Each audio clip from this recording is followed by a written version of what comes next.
Since I've been living it up on Twitch, some of these games might have to come into the rotation. Now, I may have to wait just to be able to get the games, but I want to try some of these games. And this is one of those games that I want to try, which I cannot pronounce, so Max is going to have to help me out on this. But nonetheless, here we are. But if you feel it, go ahead and blaze on the like button. If you feel like it, go ahead and hit the subscribe button or become a member. And if you want to, go ahead and comment whatever it is you want to comment down below.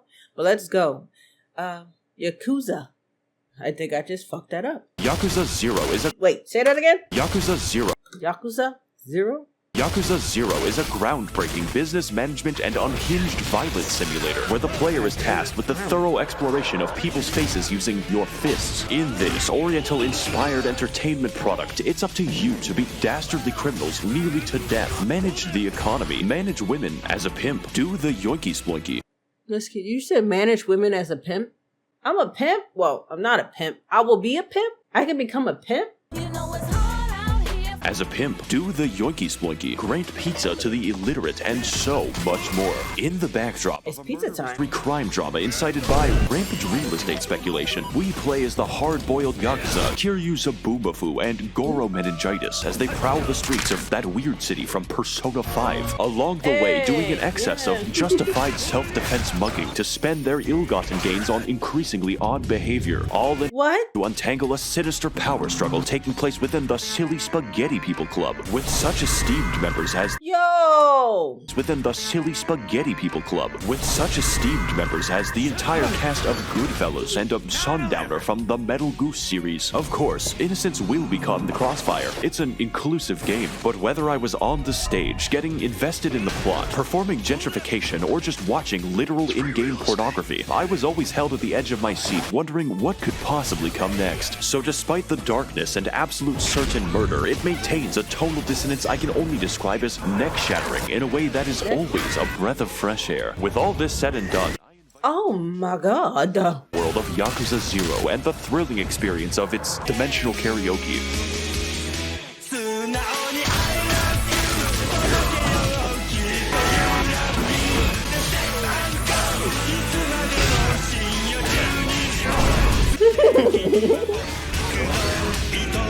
A lot of punching and stabbing and shooting. I want it for what?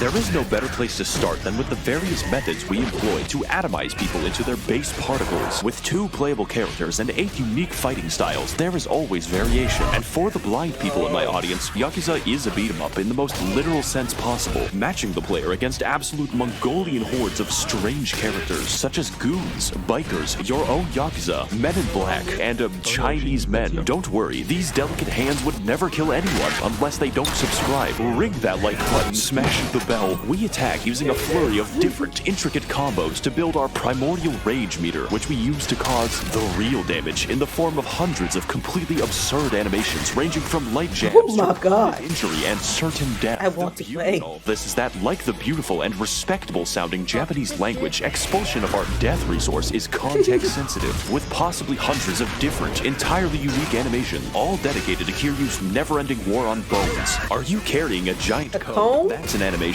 Are you near a ledge on this one level? Well, not to worry. Or maybe you just have a box. Serve that shit up faster than FedEx. Every single takedown is this gratuitously violent. But don't worry, neither of our characters canonically kill anyone. We just give them lifelong disabilities that are worse than death. Since I'm feeling generous, let's talk about exactly how. Looks like a game to get that of frustration of. I like it. Playing as Kiryu Kazoo, our fighting styles consist of the Brawler, a classic, fast-moving fighting style focused on replicating the police experience. Rush Hour, a quick attacking and dodge-heavy moveset well-suited to cowards. And Monkey Mode, which instantly adds several hundred pounds of muscle mass that you then have to drag around. It's not very good. Switching to our next character, Pirate Captain Goro Majima gives us the funky styles. As a thug, we have a wide range of generic moves and the fucking neck-snapping power. I don't think they're going to get back up. As a breakdancer, yes, a breakdancer, we sacrifice takedowns for style in the most absurd and flashy way possible. And as a slugger, we cheat by pulling out the I like that. And wield it like nunchucks, letting us hit quite hard and exploit every boss in the game. He just can't do anything.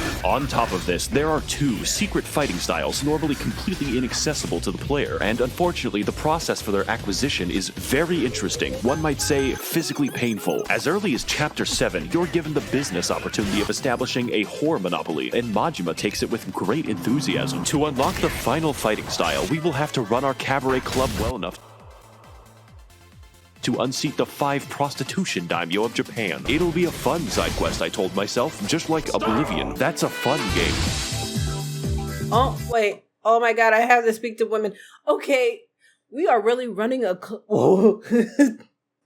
There are many ways to run a high society cabaret club, like abuse, but a true manager of a great establishment has many factors to consider. Contrary to popular belief, all women are different, but like the caste system, all people can be classified. Our objective is to keep the customer as happy as possible by balancing our women's specializations. Some girls are cute, others are great at conversation, and some are skilled. Akina has a degree in biomedical engineering. Poor patrons, like me, have very low expectations and can be pleased with rubbing rocks together, while wealthy patrons have refined tastes like physical and mental abuse. Every employee has their limits, and it's up to you to stretch them as far as possible. Truly, we are the Bezos of Cabaret. Now, if you'll excuse me, I'll be attending the poor people hunt. Of course, as a proper host, it's up to you to attend to every customer, whereupon things go from relaxing to batshit. Every time you wait a table, you'll receive a cryptic hand signal from the girl, which tells you what the customer desires. And if you want to please them, you better remember all of them. What the fuck are you trying to say? I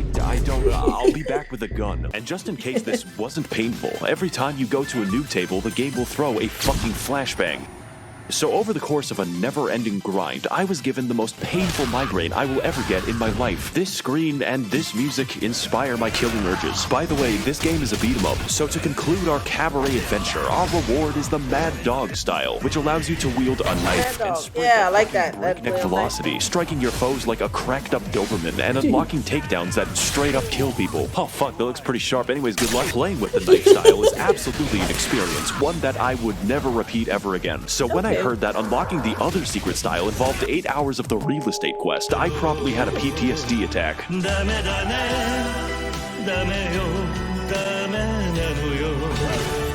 Kiryu is going to have to do without the poopy farto style. Poopy fart. Take my advice, Yakuza 0 has a lot of side content, and if you happen to be a completionist, stay away, or you might just be locked in the Facebook game for 3 days. Now if you'll excuse me, I'll be spending the rest of my day betting on domestic violence. How to spend money very responsibly. Oh, wow, this game looks freaking amazing. No, when I first played this game, I expected brutal combat. I expected silly takedowns, but what I didn't expect was the hour I spent with the claw machine. I'm having a fucking blast. I don't think I need to play pool for 3 hours, but they just put it in. And oh, let me tell you, nothing sells the fictional world of Japan Poker better too? than a good night on the town. So at this point, I started wondering what kind of game I was actually playing. It turns out that Yakuza 0 is a lot like reality. You always need more money, mostly for upgrades where you inject money directly into your arms and collect every vaccine. But secondarily, healthcare never comes free. So every time you take damage, you're gonna have to consume to fill the void inside. Or alternatively, carry thousands of dollars in medicine. There is no limit to juicing. It's no exaggeration to say that Yakuza's difficulty depends entirely on how much of a Sigma male you are. Kiryu might not get any pussy, but he is getting paid. You might think that beating up the homeless is the way to go, but that is for babies. If you want to make the real dough, you'll have to risk it all on gambling. More specifically, betting on scantily clad women beating each other half to death. And because of the copyright music and interesting visuals, putting this in my video represents me betting my real income. Majima, however, never has money problems because his cabaret pays him several billion yen. The entire plot of the game happens because we're fighting over 1/10 of that, so it's a shame that I lost all of it. Yes, all 10 billion of it, because I was robbed by a man with fucking orangutans. Are you okay? This is Mr. Shakedown, and if you ever encounter him, run. It doesn't matter how much you have. It doesn't matter how long you've spent getting it. If you lose to Mr. Shakedown, he will take all 10 billion of it and then disappear to somewhere. So if you want a cent of that back, you better go find him. Eventually. That's pretty bad. But like all human suffering, this can become a business opportunity. You see, Mr. Shakedown is actually a form of banking. Whatever amount he robs from you, the game will add 15% more, meaning if you're up for the challenge of defeating Harambe, the returns are worth it. At least with this method, your money doesn't vanish into the void. Of course, that isn't always a bad thing. There's a lot of places to spend our money, and most of them are fun. A little too fun, actually. I don't want to have to read the fucking phone book to play some goddamn Chinese solitaire. Tabletop simulator, never heard of it. The only game I play is Eels and Escalators. What I'm trying to say is, this is a rabbit hole. A good one. My personal favorite was getting addicted to the bowling game and then winning the chicken, who doubles as a financial advisor. Yakuza is not meant to be questioned.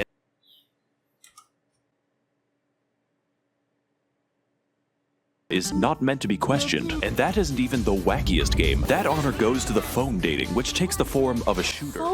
Like Call of Duty. To win a date with the girl of our dreams, we are going to have to pick the right responses from a wide variety of options, most of which are insane, like inviting a girl to fight a marsupial. For some reason, women don't like that. But the best possible outings lean heavily on this game's amazing soundtrack, which features a number of beautiful karaoke themes, stylish disco tracks, and stellar emotional ballads.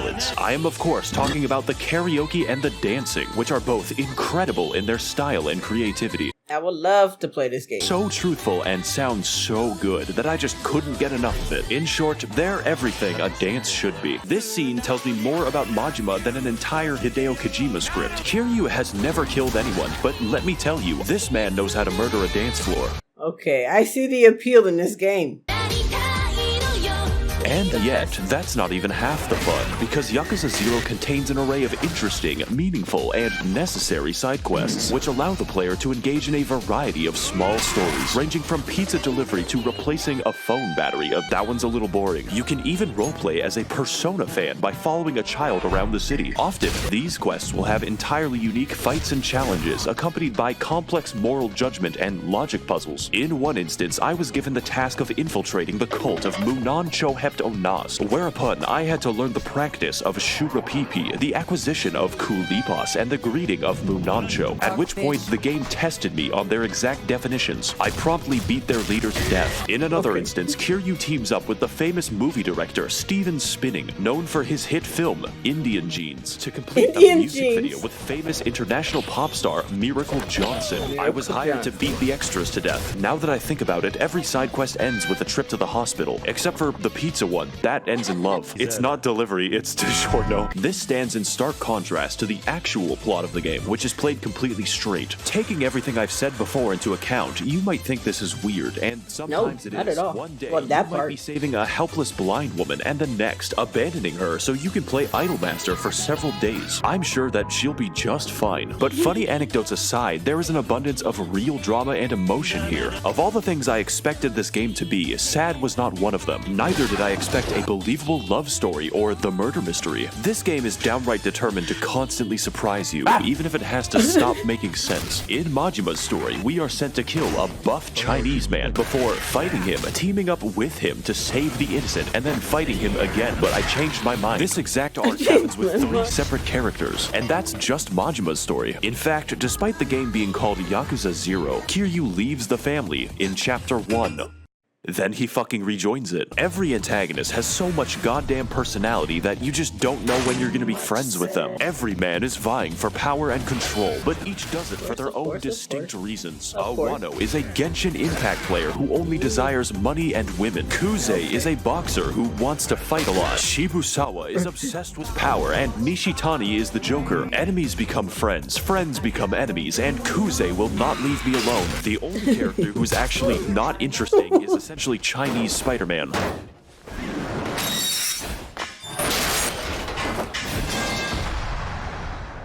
Holy shit, whose defining feature is that he's ugly. Unless you play the Chinese version of the game, then he's weirdly handsome and also on the cover. But even when playing in the most serious of circumstances, the game still catches you off guard. A tense deal with a Yakuza boss can change seemingly at random into a ridiculous combat encounter fighting 90 enraged apes. Or in the case of Majima, a visit to the CIA becoming a fever dream in which you have to fight the buff cross-dressers. The game cares more about good gameplay and fun story than actually making sense. It's quite refreshing. When Yakuza gets serious, it really means something, and when it's being silly, it's absolutely cathartic. Everything has impact, unless it's a gun.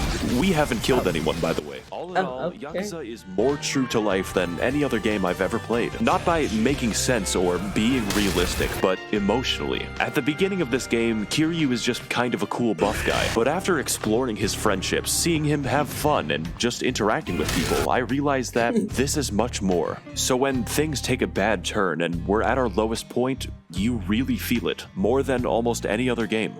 Yakuza I think I got Metro spoiled. with all the beautiful ecstasy, awful tragedy, and everything in between. Fights are never just fun in Yakuza. They can be comedic, cathartic, or just really goddamn cool. Activities make you feel like a part of the world, and every cutscene is filled with emotion and personality. When I first played, I thought that Yakuza was all over the place, that it was somehow messy. But now I realize that life is fucking messy, and that's okay.